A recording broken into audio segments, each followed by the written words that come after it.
Will says he feels like someone is watching him. That person told him that there are monsters in the city that eat children like him.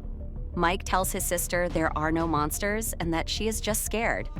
Mike tells his sister that when he gets scared, he tries to become his D&D character, Mike the Brave.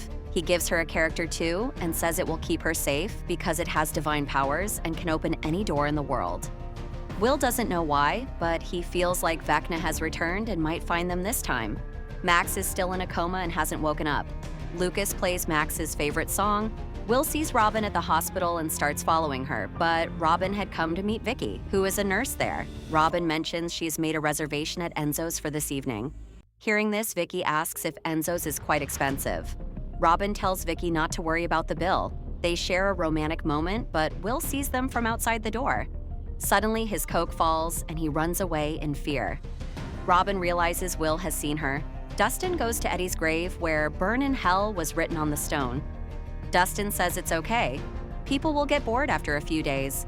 He notices that this time it wasn't red paint, but actual blood, and some bullies had killed his snake.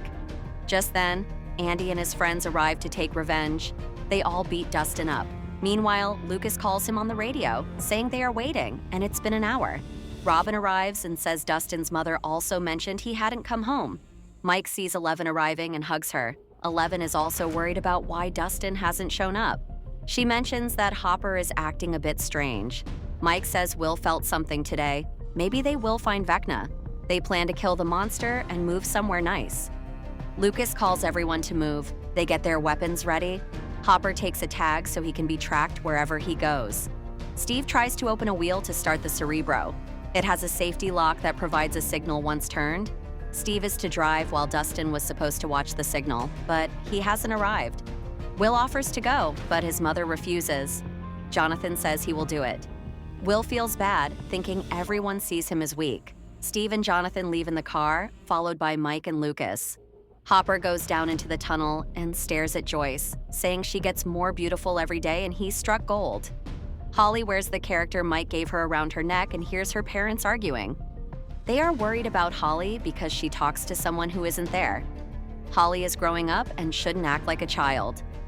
Hearing this, Holly feels bad and starts crying. Hopper reaches near the military base. Lucas and Mike are watching and see a convoy arriving. Two people fire at the upside-down gate to open it. The convoy enters. Once the path is clear, Hopper jumps on a truck and reaches the upside down, after which the gate closes. Jonathan takes the signal to 90 decibels, and they leave. Joyce is talking to Hopper when suddenly the cars start crashing into each other. After some time, Hopper gets a signal and wonders why the soldiers stopped. He readies his gun. Will feels something. He can see a Demogorgon heading toward the soldiers. In the Upside Down, the Demogorgon attacks the soldiers. It also kills the driver of the truck Hopper was in. Will suddenly faints. Hopper gets out of the truck. All the soldiers are dead. He tries to contact Joyce, but the connection fails.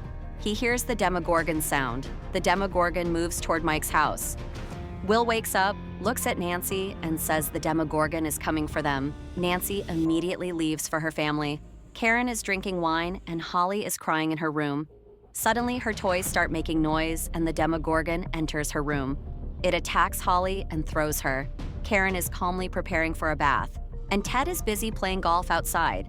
Holly calls out to her parents and finally runs out of her room to tell her mother there is a monster. Karen calms her, saying it was just a bad dream. As she hugs Holly, she sees blood on her daughter's head. Suddenly, the lights flicker.